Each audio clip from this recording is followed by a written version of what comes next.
one of our portfolio managers at Resolve. Just Ani, why don't you put up her comment there? I 100% agree. If you see it there, yeah. Hashtag women in finance. There we are. Yeah. So this is a really we scored huge on our ESG on Resolve. Guys, allocators, listen up.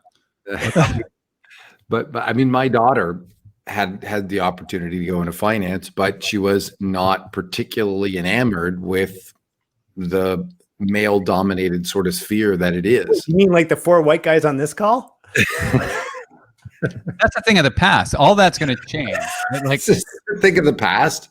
No. I feel like I'm in the present. No, legacy stuff. Nothing changes in a year. Look, I'm a Peruvian in one of these things. I'm like, now that I'm where I am, I'm getting a little darker. You know, I'm starting to differentiate a little bit from you guys, the Latin American. And so you're seeing progress already. Yeah. Yes.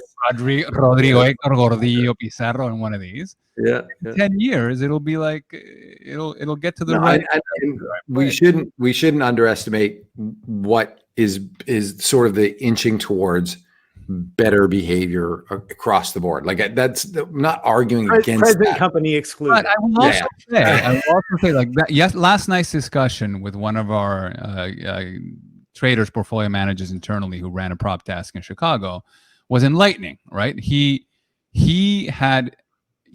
just he's got a singular focus on making profit. And he said something last night that just kind of surprised me because he'd never, when he talked about his traders, he just talked about them just broadly.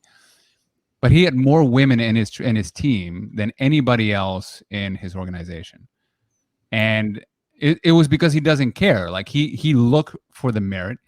Can you pull through? Can you actually deliver on what I've taught you? Can you make money? And if you can, you're in. And then when he looked around, he had more women than anybody else. And I asked him, like, what do you think that was about? Or were you just better at choosing merit-based people? And he was like, no, there's clearly a bias in the industry there. And this idea that, you know, there's not women in finance because it's not an area of expertise, like your daughter not liking finance, that's an anecdote. I think that once you break those barriers down, and JP is a perfect example of a guy that would be able to do that, you can see a lot more representation of women in finance. I can't wait to tell my daughter, Mackenzie, that you referred to her as an anecdote and her feelings are not meaningful in the greater construct of the discussion. I will say this from the ETF side. God, that we're on an island. From the ETF side, we've been trying to put together some sort of ETF industry group since about 1999. There is only one, and it is women in ETFs. We've never been able to get the industry to agree on anything except for women in ETFs, which I would argue is one of the powerhouse forces in the ETF industry. Like, if that group gets together and decides a thing, it probably happens. Right. And so that is a narrow thing about the ETF industry. It's one of the things that I loved about the ETF industry. It's one of the more diverse parts of finance, which means it's like not even close to representational of the actual population, but compared to, say, trading floors in New York, yeah, sure.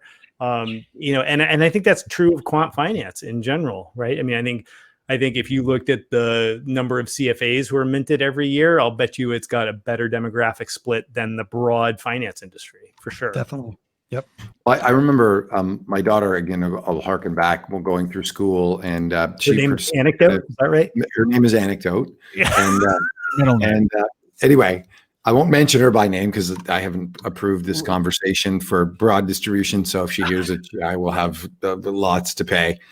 But there's a program called Women in Finance, and she was recruited and applied into that in her first and second year, got accepted. And it's quite a comprehensive program. It is a wonderful program. But the whole point was that women make decisions to opt out of finance prior to their masters.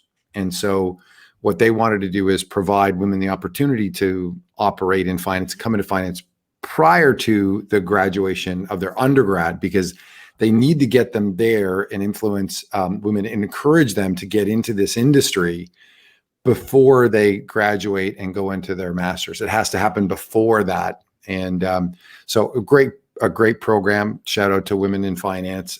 Really amazing program.